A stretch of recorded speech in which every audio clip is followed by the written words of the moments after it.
ಪ್ರಿಯಾಂಕ್ ಖರ್ಗೆ ಅವರು ಪತ್ರ ಬರೆದಿರೋದು ಮಾತ್ರ ಅಲ್ಲ, ಈ ಪತ್ರ ಬರೆಯೋದಕ್ಕಿಂತ ಬಹಳ ಹಿಂದಿನಿಂದಲೂ ಕೂಡ ಒಂದು ಪ್ರಶ್ನೆಯನ್ನ ಕೇಳ್ತಾ ಬಂದಿದ್ರು.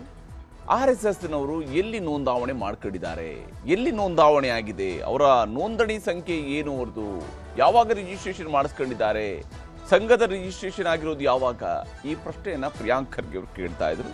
ಹಲವು ಕಾಂಗ್ರೆಸ್ ನಾಯಕರುಗಳು ಕೂಡ ಕೇಳ್ತಾ ಇದ್ರು. ಈಗ ಪ್ರಿಯಾಂಕ್ ಖರ್ಗೆ ಅವರು ಒಂದು ಪತ್ರವನ್ನ ಬರೆದಿದ್ದಾರೆ. ಕರ್ನಾಟಕದ ಗೃಹ ಮಂತ್ರಿ ಆದ ಮೇಲೆ ಈ ಒಂದು ಪತ್ರವನ್ನ RSSನ ಸರಸಂಘ ಚಾಲಕರಾಗಿರುವ ಮೋಹನ್ ಭಾಗವತ್ ಅವರಿಗೆ ಬರೆದಿದ್ದಾರೆ. ಈ ಪತ್ರದ ಮುಖೇನ ಅವರು ಮತ್ತೆ ಒಂದಿಷ್ಟು ಪ್ರಶ್ನೆಗಳನ್ನು ಮುಂದಿಟ್ಟಿದ್ದಾರೆ. ಯಾವಾಗ ಪ್ರಿಯಾಂಕ್ ಖರ್ಗೆ ಅವರು ಪ್ರಶ್ನೆನ ಮಾಡಿದ್ರು, ಅದೇ ದಿವಸದಲ್ಲೇನೆ, ಅದರ ಮಾರನೇ ದಿವಸನೇ RSSನ ಸರಸಂಘ ಚಾಲಕರು ಕೇರಳದ ತ್ರಿಶೂರಿನಲ್ಲಿ ನಡೆದಂತಹ ಕಾರ್ಯಕ್ರಮವೊಂದರಲ್ಲಿ ಮಾತನಾಡುತ್ತಾ ಇವರ ಪ್ರಶ್ನೆಗೆ ಸಂಬಂಧಿಸಿರುವಂತಹ ವಿಚಾರಕ್ಕೆ ಸಂಬಂಧಪಟ್ಟಂತೆ ಒಂದು ಉತ್ತರವನ್ನು ಕೊಟ್ಟಿದ್ದಾರೆ. ಆದರೆ ಪ್ರಿಯಾಂಕ್ ಹೇಳ್ತಿದ್ದಾರೆ, ಅದು ನನ್ನ ಪ್ರಶ್ನೆಗೆ ಉತ್ತರ ಅಲ್ಲ, ಅದು ಬೇರೆ ಉತ್ತರ, ಅದು ನನ್ನ ಪ್ರಶ್ನೆ ಪರ್ಟಿಕ್ಯುಲರ್ ಆಗಿದೆ, ಆ ಪ್ರಶ್ನೆಗಳಿಗೆ ಅವರು ಉತ್ತರ ಕೊಡಬೇಕು ಅನ್ನುವಂಥದ್ದನ್ನ ಪ್ರಿಯಾಂಕ್ ಖರ್ಗೆ ಅವರು ಕೇಳ್ತಾ ಇದ್ದಾರೆ. ಇದರ ನಡುವೆ ಕೇಸರಿ ನಾಯಕರುಗಳು, ಭಾರತೀಯ ಜನತಾ ಪಕ್ಷದ ನಾಯಕರುಗಳು ಪ್ರಿಯಾಂಕ್ ಖರ್ಗೆ ವಿರುದ್ಧ ಮುಗಿಬಿದ್ದಿದ್ದಾರೆ. ಈಗಾಗಲೇ ರಾಜಕೀಯದ ಕಿಚ್ಚನ್ನ ಎಬ್ಬಿಸಿರುವಂಥದ್ದು ಪ್ರಿಯಾಂಕ್ ಖರ್ಗೆ ಅವರು ಬರೆದಿರುವಂತಹ ಇದೊಂದು ಪತ್ರ.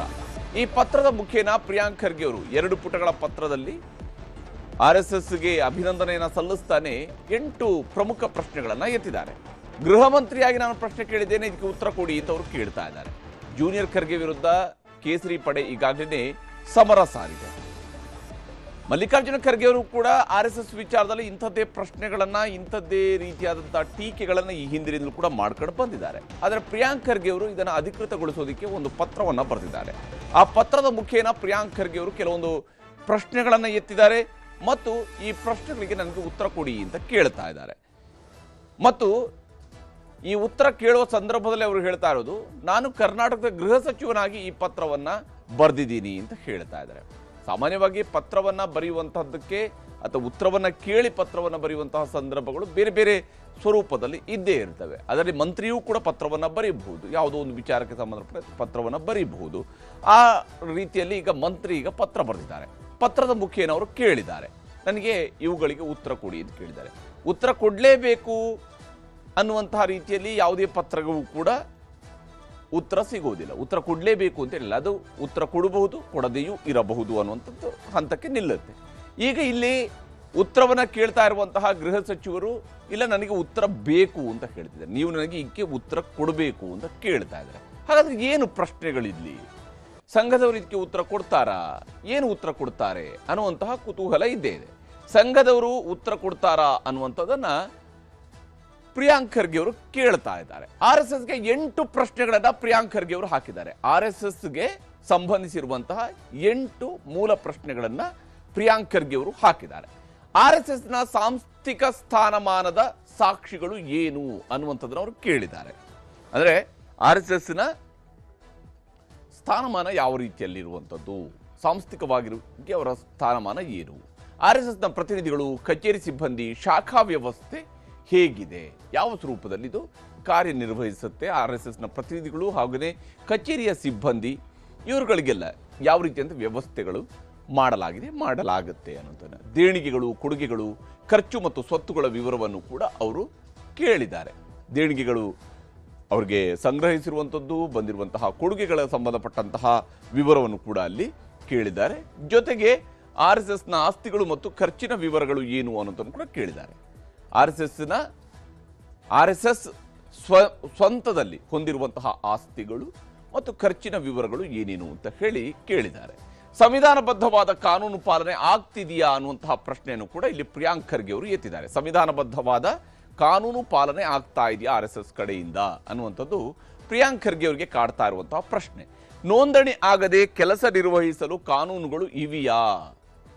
ನೀವು ಕೆಲಸ ಮಾಡ್ತಾ ಇದ್ದೀರಿ ಅಂತ ಹೇಳ್ತಾ ಇದ್ದೀರಿ, ಹಾಗಾದ್ರೆ ನೋಂದಣಿನೇ ಮಾಡ್ಕೊಳ್ಳೋದೇನೆ ಕೆಲಸ ಮಾಡೋದಕ್ಕೆ ನಿಮ್ಗೆ ಅವಕಾಶ ಇದೆಯಾ, ಕಾರ್ಯನಿರ್ವಹಿಸೋದಕ್ಕೆ ಕಾನೂನುಗಳು ಇವೆಯಾ ಅನ್ನುವ ಪ್ರಶ್ನೆಯನ್ನ ಪ್ರಿಯಾಂಕ್ ಖರ್ಗೆ ಅವರು ಕೇಳಿದ್ದಾರೆ. ವಿಶಾಲವಾದ ಶಿಸ್ತುಬದ್ಧ RSS ಸಂಸ್ಥೆಗಿರುವ ಕಾನೂನು ಮಾನ್ಯತೆ ಏನು ಅನ್ನುವಂಥದ್ದು ಪ್ರಿಯಾಂಕ್ ಖರ್ಗೆ ಅವರು ಕೇಳ್ತಿರುವಂತಹ ಮತ್ತೊಂದು ಪ್ರಶ್ನೆ, ಅವರ 7ನೇ ಪ್ರಶ್ನೆ ಇದು. ವಿಶಾಲವಾದ ಶಿಸ್ತುಬದ್ಧ RSS ಸಂಸ್ಥೆಗಿರುವ ಕಾನೂನು ಮಾನ್ಯತೆ ಏನು ಅನ್ನುವಂತಹ ಪ್ರಶ್ನೆಯನ್ನು ಕೇಳಿದ್ದಾರೆ. ಇನ್ನು ಎಂಟನೇದಾಗಿ ಅವರು ಕೇಳಿರುವಂತಹ ಪ್ರಶ್ನೆ ಸಾರ್ವಜನಿಕ ಸಭೆ ಹಾಗೆಯೇ ಪಥಸಂಚಲನಗಳು. ಇಂತಹ ಸಂದರ್ಭಗಳಲ್ಲಿ ನೀವು ಅನುಮತಿಯನ್ನು ಪಡೆದಿದ್ದೀರಾ, ಈ ಪಥಸಂಚಲನಕ್ಕೆ ನೀವು ಅನುಮತಿಯನ್ನು ಪಡ್ಕೊಳ್ತೀರಾ ಅನ್ನುವಂಥದ್ದು. ಯಾಕಂದ್ರೆ ಇದೇ ಅನುಮತಿ ವಿಚಾರ ಖರ್ಗೆ ಅವರು ಪ್ರತಿನಿಧಿಸ್ತಾ ಇರುವಂತಹ ಚಿತ್ತಾಪುರ ವಿಧಾನಸಭಾ ಕ್ಷೇತ್ರದ ವ್ಯಾಪ್ತಿಯಲ್ಲಿ RSSನ ಪಥಸಂಚಲನಕ್ಕೆ ಸಂಬಂಧಪಟ್ಟಂತೆ ನಡೆದು ಅದು ಕೋರ್ಟ್ವರೆಗೂ ಕೂಡ ಹೋಗಿತ್ತು.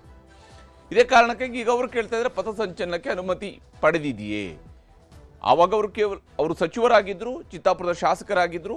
ಆವಾಗ ಅವರು ಈ ಪಥಸಂಚಲನದ ವಿಚಾರಕ್ಕೆ ಸಂಬಂಧಪಟ್ಟಂತೆ ಇದೇ ಅನುಮತಿಯ ವಿಚಾರವನ್ನು ಮುಂದಿಟ್ಟುಕೊಂಡು ಕಾನೂನು ಸಮರ ನಡೆದಿತ್ತು.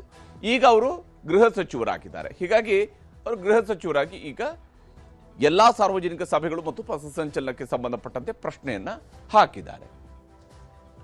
ಇದೇ ಸಂದರ್ಭದಲ್ಲಿನೇ ಪ್ರಿಯಾಂಕ್ ಖರ್ಗೆ ಅವರು ಹೇಳ್ತಾ ಇರುವಂಥದ್ದು, ನನಗೆ ಉಡಾಫೆಯ ಉತ್ತರ ಬೇಡ ಅಂತ. ಕರ್ನಾಟಕದ ಗೃಹ ಮಂತ್ರಿಯಾಗಿ ನಾನು ಪ್ರಶ್ನೆ ಕೇಳಿದ್ದೇನೆ, ಅದಕ್ಕೆ ಉತ್ತರ ಕೊಡಿ ಅಂತ ಹೇಳಿ RSSನವರಿಗೆ ಪ್ರಿಯಾಂಕ್ ಖರ್ಗೆ ಅವರು ಕೇಳ್ತಾ ಇದ್ದಾರೆ. ಉಡಾಫೆಯ ಉತ್ತರ ಬೇಡ ನನಗೆ ಅಂತ. ಕೇಳಿರುವ ಪ್ರಶ್ನೆಗಳಿಗೆ RSSನವರು ಉತ್ತರ ಕೊಡಲೇಬೇಕು ಅಂತೇಳಿ ಅವರು ಆಗ್ರಹಿಸ್ತಾ ಇದ್ದಾರೆ. ನಾನು ಕೇಳಿರ್ತಕ್ಕಂತಹ ಪ್ರಶ್ನೆಗಳಿಗೆ RSSನವರು ಉತ್ತರವನ್ನ ಕೊಡಲೇಬೇಕು. ಇದು ಪ್ರಿಯಾಂಕ್ ಖರ್ಗೆ ಅವರು ಮಾಡ್ತಾ ಇರುವಂತಹ ಆಗ್ರಹ. ದೇಶದ ಕಾನೂನು ಸಂವಿಧಾನಕ್ಕೆ ಗೌರವವನ್ನು ಕೊಡಲಿ, ದೇಶದ ಕಾನೂನಿಗೆ ಮತ್ತು ಸಂವಿಧಾನಕ್ಕೆ ಗೌರವವನ್ನು ಕೊಡಲಿ, ಅದರ ಪ್ರಕಾರವಾಗಿ ನನಗೆ ಉತ್ತರ ಕೊಡಲಿ ಅಂತ ಹೇಳಿಕೊಂಡು ಪ್ರಿಯಾಂಕ್ ಖರ್ಗೆ ಅವರು ಕೇಳ್ತಿದ್ದಾರೆ. ಕಾನೂನು ಪಾಲನೆ ಮೂಲಕವೇ 100 ವರ್ಷಗಳ ಸಂಭ್ರಮಾಚರಣೆಯನ್ನ ಮಾಡಲಿ ಅನ್ನುವಂಥದ್ದು ರಾಜ್ಯದ ಗೃಹ ಸಚಿವರಾಗಿರುವ ಪ್ರಿಯಾಂಕ್ ಖರ್ಗೆ ಅವರು ಕೇಳ್ತಿರುವಂತಹ ಮಾತು. ನನ್ನ ಪ್ರಶ್ನೆಗಳಿಗೆ ಈವರೆಗೂ ಕೂಡ ಉತ್ತರವನ್ನ ಕೊಟ್ಟೇ ಇಲ್ಲ ಅಂತ ಹೇಳಿ ಅವರು RSSಗೆ ಹೇಳ್ತಾ ಇದ್ದಾರೆ.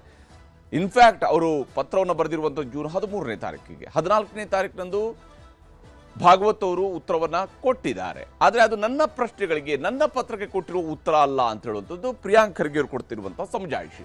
ನಿಷೇಧ ಮಾಡೋ ಚರ್ಚೆಗಳು ನಮ್ಮ ಮುಂದೆ ಇಲ್ಲ, RSSರ ನಿಷೇಧ ಮಾಡುವಂತಹ ಚರ್ಚೆಗಳಿಲ್ಲ, ಆದರೆ ಪ್ರಶ್ನೆಗಳಿಗೆ ಉತ್ತರ ಕೊಡಿ ಅಂತ ಹೇಳಿ ಪ್ರಿಯಾಂಕ್ ಖರ್ಗೆ ಅವರು ಹೇಳ್ತಾ ಇದ್ದಾರೆ. ಪ್ರಿಯಾಂಕ್ ಖರ್ಗೆ ಅವರು ಹೇಳ್ತಾ ಇರುವಂತಹ ಮಾತುಗಳು ಏನೇನಿದಾವೆ ಅಂತ ನಿಮ್ಗೆ ತೋರಿಸ್ತೀನಿ.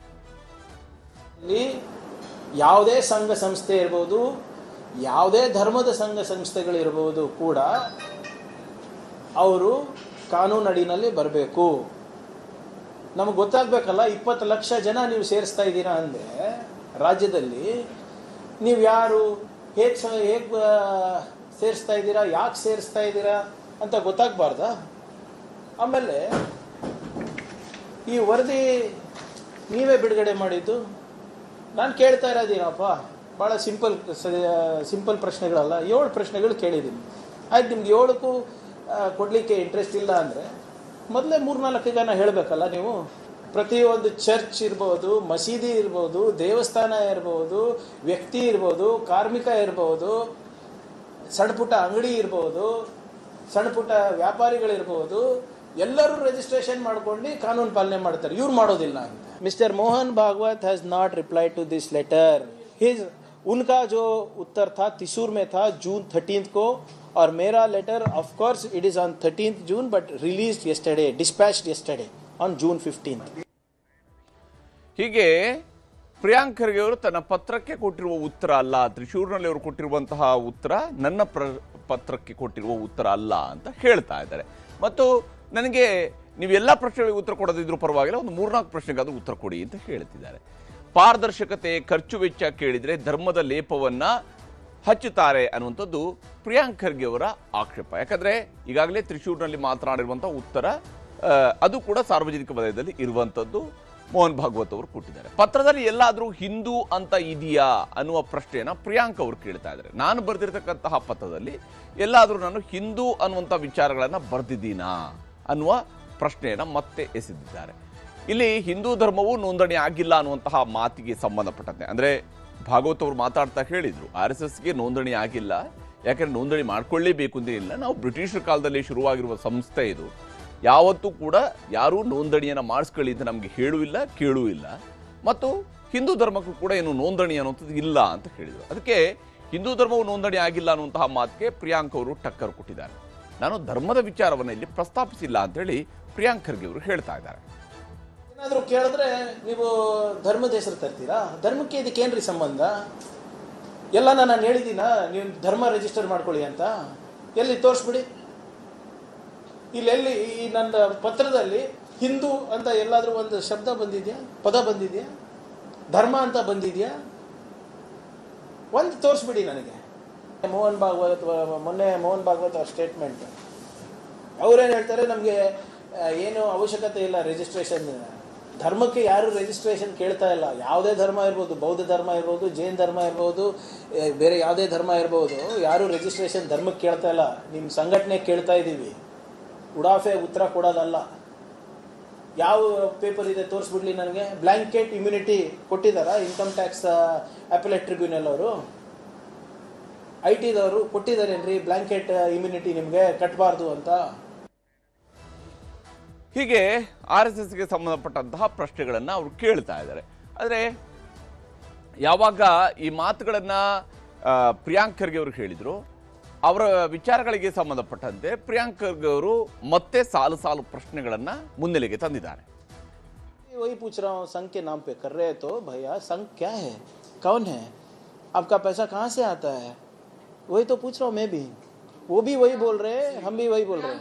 अच्छा भाई, गवर्नमेंट से साथ कोई नाता नहीं है उनका, ना गवर्नमेंट से कुछ डोनेशन लेते हैं. सिक्योरिटी किसका लेते हैं? Advance security license, correct. वो जो ASL बताते हैं सिक्योरिटी का, वो किनको देते हैं हिंदुस्तान में? गृह मंत्री को, minister of external affairs, defence minister को. मोहन भागवत जी को कौन देता है? और वो किसके पैसे से देते हैं? टैक्स पेयर्स मनी ना.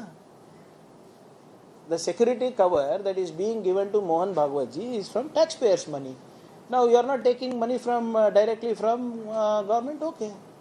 So if taxpayers' money is going to your security detail, your travel, somebody needs to explain. Let government explain. You are a taxpayer, no? You should know why your money is being spent. और ये क्या नाटक है, 100 साल से कोई नहीं पूछा, अभी नहीं पूछ रहे, तो और 100 साल ऐसे ही चलेगा क्या? Let Mr. Mohan Bhagwat or any from RSS come for an open debate. Yes, they were banned by Mr. Patel. Why was the ban lifted? जाके पैर पड़े पटेल साहब के, नेहरू जी के, कि हम राजनीति नहीं करेंगे. ಹೀಗೆ ಒಂದಾದ ಮೇಲೊಂದು ವಾಗ್ಬಾಣವನ್ನು ಪ್ರಯೋಗ ಮಾಡಿದ್ದಾರೆ ಪ್ರಿಯಾಂಕ್ ಖರ್ಗೆ ಅವರು. ಯಾವಾಗ ಪ್ರಿಯಾಂಕ್ ಖರ್ಗೆ ಅವರು ಈ ಮಾತನ್ನು ಹೇಳಿದ್ರು, ಇದಿಷ್ಟೇ, ಅದನ್ನು ಯಾರೂ ಕೇಳಿಲ್ಲ, ನೋಂದಣಿಯನ್ನು ಮಾಡಿಸಿಲ್ಲ ಅನ್ನುವಂಥ ಅಂಶವನ್ನು ಈಗಾಗಲೇ ಸ್ಪಷ್ಟವಾಗಿ ಮೋಹನ್ ಭಾಗವತ್ ಅವರು ಹೇಳಿದ್ದಾರೆ. RSS ಪ್ರಶ್ನೆ ಮಾಡಿದವರಿಗೆ, ಟೀಕೆ ಮಾಡಿದವರಿಗೆ ಮೋಹನ್ ಭಾಗವತ್ ಅವರು ಈಗಾಗಲೇ ತಿರುಗೇಟು ಕೊಡುವಂತಹ ಕೆಲಸವನ್ನು ತ್ರಿಶೂರ್ನಲ್ಲಿ ಮತ್ತೊಮ್ಮೆ ಮಾಡಿದ್ದಾರೆ.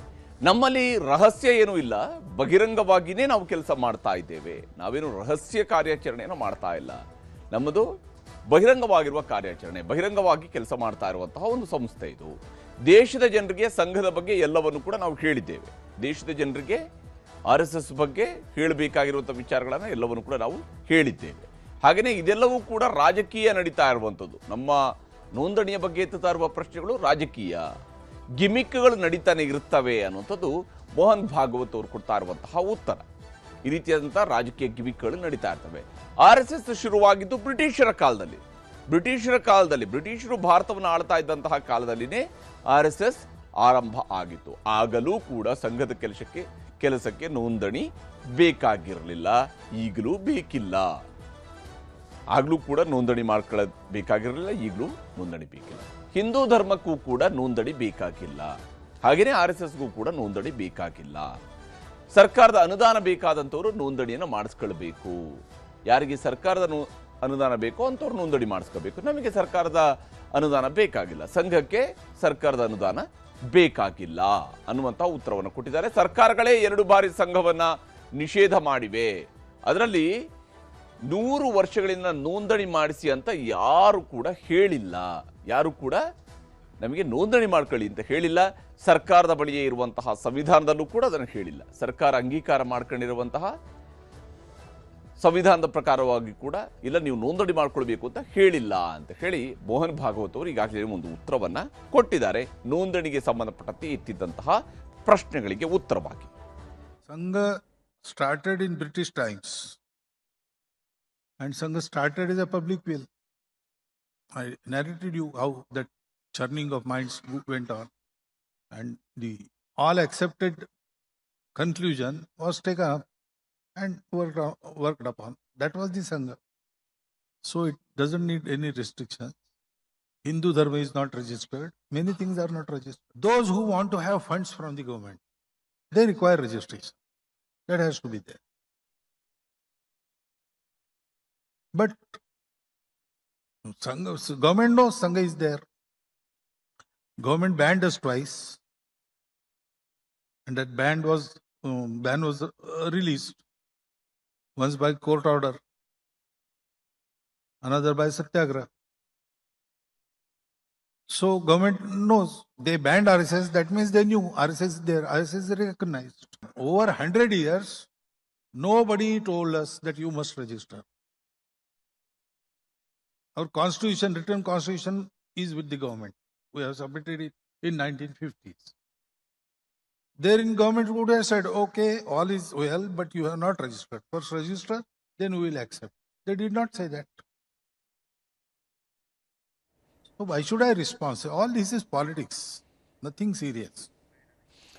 ಹೀಗೆ ಇವೆಲ್ಲವೂ ಕೂಡ ರಾಜಕೀಯವೇ ಹೊರತು ಬೇರೆನೇನಲ್ಲ. ಯಾಕೆ ನಾನು ಇದಕ್ಕೆ ಪ್ರತಿಕ್ರಿಯೆ ಕೊಡಬೇಕು ಅನ್ನುವಂಥದ್ರ ಮೂಲಕ ತಮ್ಮ ಉತ್ತರವನ್ನು ಅವರು ಮುಗಿಸಿದ್ದಾರೆ ಮೋಹನ್ ಭಾಗವತ್ ಅವರು. ಆದರೆ ಪ್ರಿಯಾಂಕ್ ಖರ್ಗೆ ಅವರು ಕೇಳಿರ್ತಕ್ಕಂತಹ ಪ್ರಶ್ನೆಗಳಿಗೆ ಸಂಬಂಧಪಟ್ಟಂತೆ ರಾಜ್ಯದಲ್ಲಿ ರಾಜಕೀಯದ ಯುದ್ಧ ಶುರುವಾಗಿದೆ. ಪ್ರಿಯಾಂಕ್ ಅವರ ಮಾತಿಗೆ ಕೇಸರಿ ಪಡೆ ಕೆಂಡಾಮಂಡಲವಾಗಿದೆ. ಮತ್ತೊಂದು ಕಡೆಯಲ್ಲಿ ಕಾಂಗ್ರೆಸ್ ನಾಯಕರು ಪ್ರಿಯಾಂಕ್ ಖರ್ಗೆ ಅವರ ಬೆನ್ನಿಗೆ ನಿಂತಿದ್ದಾರೆ. Appeal to the BJP leaders is stop behaving like mouthpieces for RSS. If you have documents, send it through RSS fellows. I have written the letter to RSS, not to the BJP.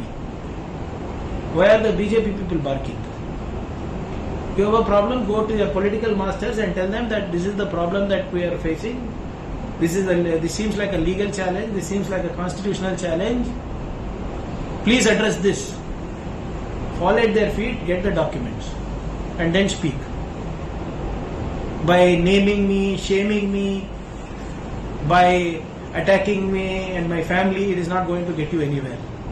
ನೀವು ಪರಿಶಿಷ್ಟ ಜಾತಿ ವರ್ಗಗಳ ಮೀಸಲಾತಿಯ ಕೋಟಾದ ಅಡಿಯಲ್ಲಿ ನೀವು ದಲಿತರ ಹೆಸರಿನಲ್ಲಿ ಆಗಿ ಇಲ್ಲದ ಅನವಶ್ಯಕವಾದ ವಿಚಾರಗಳನ್ನು ತಗೊಂಡು ದಲಿತರಿಗೆ ಅನ್ಯಾಯ ಯಾಕೆ ಮಾಡ್ತಾ ಇದ್ದೀರಿ? ರಾಜೀನಾಮೆ ಕೊಟ್ಟು ಬೇರೆ ನಿಮ್ಮ ಹೋರಾಟ ಮಾಡಿ. ಯಾರು ಬೇಡ ಅಂದ್ರು? ನಾನೇನು RSSನ ಸ್ಪೋಕ್ಸ್ ಪರ್ಸನ್ ಅಲ್ಲ. ನನಗೆ ಅದರ ಬಗ್ಗೆ ಮಾತಾಡ್ತಕ್ಕಂಥ ಯಾವ ಅಧಿಕಾರ ಇಲ್ಲ. ಆದರೆ ವಿರೋಧ ಪಕ್ಷದ ನಾಯಕನಾಗಿ ನೀವು ಮಾಡ್ತಕ್ಕಂಥದ್ದನ್ನು ನಾನು ಪ್ರಶ್ನೆ ಮಾಡಲಿಕ್ಕೆ ನನಗೆ ಅಧಿಕಾರ ಇದೆ. ಟ್ರ್ಯಾಕ್ ರೆಕಾರ್ಡ್ ನೋಡಬೇಕು ಅಂದರೆ 100 ವರ್ಷದ ಜರ್ನಿಯೇ ಸಂಘದ ಟ್ರ್ಯಾಕ್ ರೆಕಾರ್ಡು. ಇನ್ನು ಗೃಹ ಸಚಿವರಾಗಿ ಅವರು ಪತ್ರ ಬರೆದಿದ್ದರೆ, ಗೃಹ ಸಚಿವರಿಗೆ ಅವರ ಹತ್ರ ಇಲಾಖೆ ಇದೆ. ಅವರ ಇಲಾಖೆಯಲ್ಲೇ ಯಾವಾಗ ಸಂಘವನ್ನು 48ರಲ್ಲಿ ಗಾಂಧಿ ಹತ್ಯೆಯ ನೆಪದಲ್ಲಿ ಬ್ಯಾನ್ ಮಾಡಿದರು, ಬ್ಯಾನ್ ಮಾಡಿದವರು FIRನೂ ಹಾಕಲಿಲ್ಲ, ಚಾರ್ಜ್ ಶೀಟ್ನೂ ಹಾಕಲಿಲ್ಲ ಸಂಘದ ಮೇಲೆ. ಜಾತಿಗೆ ರಿಜಿಸ್ಟರ್ ಮಾಡಿಸಬಾರ್ದು. ಎಲ್ಲರಿಗೂ ಒಂದು ಕಾನೂನು, ಅವರೊಬ್ರಿಗೆ ಒಂದು ಕಾನೂನು. ಬಾಡಿ ಆಫ್ ಇಂಡಿವಿಜುವಲ್ಸ್ ಆದ ತಕ್ಷಣ ಅವ್ರು ಎಷ್ಟೇ ಆರ್ಥಿಕ ವ್ಯವಹಾರಗಳು ಮಾಡಿಕೊಂಡ್ರು ಕೂಡ ಅವ್ರನ್ನ ರಿಜಿಸ್ಟ್ರೇಷನಿಂದ ಎಕ್ಸ್ಕ್ಲೂಡ್ ಮಾಡಬೇಕು, ಅವ್ರಿಗೆ ವಿನಾಯಿತಿ ಕೊಡಬೇಕು ಅಂತ ಹೆಂಗೆ ಹೇಳಕ್ಕೆ ಸಾಧ್ಯ ಆಗುತ್ತೆ? ಯಾಕೆಂದರೆ RSS ಬರೀ ಕಲ್ಚರಲ್ ಆರ್ಗನೈಸೇಷನ್ ಅಲ್ಲ. ಹೆಸರು ಕಲ್ಚರಲ್ ಆರ್ಗನೈಸೇಷನ್ ಇದ್ದರೂ ಕೂಡ ಅದೊಂದು ಪೊಲಿಟಿಕಲ್ ಆರ್ಗನೈಸೇಷನ್. ಅವರು BJP ಅವ್ರಿಗೋಸ್ಕರ ಎಲ್ಲ ಎಲೆಕ್ಷನಲ್ಲಿ ಕೆಲಸ ಮಾಡೋದು ಚೆನ್ನಾಗಿ ಗೊತ್ತೇ ಇದೆ. ಅಷ್ಟೊಂದು ಜನ ಕಾರ್ಯಕರ್ತರಿದ್ದಾರೆ, ಅವ್ರನ್ನೆಲ್ಲ ಮೇಂಟೈನ್ ಮಾಡಬೇಕು. ಪ್ರತಿಯೊಂದು ಸಿಟಿನಲ್ಲೂ ಕೂಡ ಅವರಿಗೆ ಕೋಟ್ಯಾಂತರ ರೂಪಾಯಿ ಬೆಳೆ ಬಾಳುವಂಥ ಆಸ್ತಿಗಳಿವೆ, ಕಟ್ಟಡಗಳಿವೆ. ಎಲ್ಲಿಂದ ಬಂತು? ಸೊ ಇದನ್ನೆಲ್ಲ ನಾವು ತಿಳ್ಕೊಳ್ಬೇಕು ಅಂತಂತಂದ್ರೆ ಫಸ್ಟ್ ರಿಜಿಸ್ಟ್ರೇಷನ್ ಆಗಬೇಕು. ನೋಡ್ರಿ, ಪ್ರಿಯಾಂಕ ಖರ್ಗೆ ಅವರು ಕಾಂಗ್ರೆಸ್ಸಿನ ರಾಷ್ಟ್ರೀಯ ಅಧ್ಯಕ್ಷರಾದ ಮಲ್ಲಿಕಾರ್ಜುನ್ ಖರ್ಗೆ ಅವರ ಮಗ. ಬಹಳ ಸಣ್ಣ ವಯಸ್ಸಲ್ಲಿ ಬಹಳ ದೊಡ್ಡ ಮಂತ್ರಿ ಹುದ್ದೆಗಳನ್ನು ನಿರ್ವಹಿಸುವಂಥ ಅವಕಾಶ ಅವರಿಗೆ ಸಿಕ್ಕೈತಿ. ಕಾಂಗ್ರೆಸ್ನಲ್ಲಿ ಬಹಳ ಪ್ರಮುಖ ಲೀಡರ್ ಆಗಿ ಅವರು ಹೊರಹೊಮ್ಮಿದ್ದಾರೆ. ಅವರು ಈ ರೀತಿಯ ಸಣ್ಣ ಸ್ಟಂಟ್ಗಳಿಗೆ ಹೋಗಬಾರ್ದು. ಏನೋ ನಾನು ಕೇಂದ್ರದಲ್ಲಿ ನಾನು ಸುದ್ದಿ ಮಾಡ್ತೀನಿ, ಇಡೀ ದೇಶಾದ್ಯಂತ ಸುದ್ದಿ ಮಾಡ್ತೇನೆ ಅಂಥೇಳಿ ಈ ರೀತಿಯ ಸ್ಟಂಟ್ಗಳನ್ನು ಅವರು ಮಾಡುವಂಥ ಕೆಲಸ ಅವರಿಗೆ ಅವಶ್ಯಕತೆ ಇಲ್ಲ. ಅವರು ಕಾನೂನು ಬಗ್ಗೆ ಮಾತನಾಡಿದಾಗ ರಿಜಿಸ್ಟರ್ ಮಾಡಿಕೊಂಡು ಲೆಕ್ಕಪತ್ರವನ್ನು ಕೊಡುವಂಥದ್ದು, ಇದೆಲ್ಲ ಮಾಡುವಂಥದ್ದು ಅದು ಅವ್ರ ಕರ್ತವ್ಯ. ಅದು ಕಾನೂನಾತ್ಮಕವಾಗಿರೋದನ್ನು ಸಹ. ಅದನ್ನು ಬಿಟ್ಟು ಹಿಂದೂ ಧರ್ಮ ರಿಜಿಸ್ಟರ್ ಆಗಿಲ್ಲ, ಇಸ್ಲಾಂ ಧರ್ಮ ರಿಜಿಸ್ಟರ್ ಆಗಿಲ್ಲ, ಇದೆಲ್ಲವೂ ಕೂಡ ಹಾರಿಕೆಯ ಉತ್ತರಗಳು. ಇದು ಯಾವುದಕ್ಕೂ ಕೂಡ ಇದು ಅವ್ರಿಗೆ ಕೇಳಿದಂಥ ಪ್ರಶ್ನೆಗೆ ಉತ್ತರ ಅಲ್ಲ. ಅವ್ರಿಗೆ ಕೇಳಿದ ಪ್ರಶ್ನೆಗೆ ನೀವು ಉತ್ತರ ಕೊಡುವಂಥದ್ದು ನಿಮ್ಮ ಕಡೆ ಆಗ್ತಾ ಇಲ್ಲ. ಹೀಗಾಗಿ ಈ ರೀತಿ ಉತ್ತರವನ್ನು ಹಾಕುವಂಥ ಉತ್ತರವನ್ನು ಕೊಡ್ತಾ ಇದ್ದಾರೆ. ಹೀಗೆ ಇಲ್ಲಿ ರಾಜಕೀಯದ ಜಿದ್ದಾಜಿದ್ದಿಯೂ ಕೂಡ ಮುಂದುವರೆದಿದೆ. ಪ್ರಿಯಾಂಕ್ ಖರ್ಗೆ ಅವರ ಬೆಂಬಲಕ್ಕೆ ಅವರ ಪಕ್ಷದ ಶಾಸಕರುಗಳು ನಿಂತಿದ್ದಾರೆ. ಮತ್ತೊಂದು ಕಡೆಯಲ್ಲಿ RSSನ ವಿಚಾರಗಳಿಗೆ ಸಂಬಂಧಪಟ್ಟಂತೆ ಪ್ರಿಯಾಂಕ್ ಎತ್ತಿರ್ತಕ್ಕಂತಹ ಪ್ರಶ್ನೆಗಳಿಗೆ BJP ನಾಯಕರು ತಮ್ಮದೇ ಶೈಲಿಯ ಉತ್ತರಗಳನ್ನು ಕೊಡ್ತಾ ಇದ್ದಾರೆ. ಇದು ಇಲ್ಲಿಗೆ ನಿಲ್ಲುವಂಥ ವಿಚಾರ ಅಲ್ಲ, ಇದು ಒಂದು ಸೈದ್ಧಾಂತಿಕ ಸಂಘರ್ಷವಾಗಿಯೇ ನಡೀತಾ ಬಂದಿರುವಂಥದ್ದು. ಆ ಸೈದ್ಧಾಂತಿಕ ಸಂಘರ್ಷ ಯಾವ ಹಂತಗಳ ಕಡೆಗೆ ಹೋಗುತ್ತೆ ಅನ್ನೋದನ್ನು